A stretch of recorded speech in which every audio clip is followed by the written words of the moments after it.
Okay, so this is my special populations. I'm going to start with asthma. So in regards to when my clients have asthma, I should always make sure that my client carries their asthma medication around with them at all times.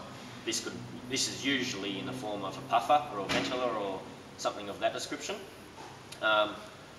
Before we get started, I should always find out what my client's triggers are.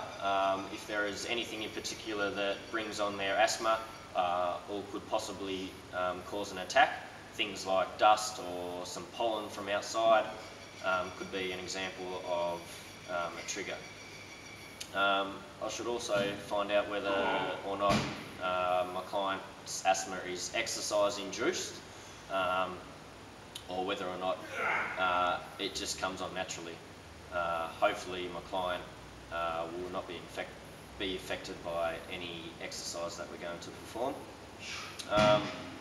Another few key points I should do is make sure my client warms up and also cools down properly at the beginning of the session and at the end of the session. This will just help the client warm up their general muscles, make sure their breathing's nice and easy, nice and controlled before we get started, and hopefully everything will run smoothly from there. I should also make sure I monitor my client's signs and symptoms throughout the training session. Some possible signs and symptoms will be shortness of breath, increase in huffing and puffing. Simple things like this will tell me whether or not my client is coping or not coping during the session.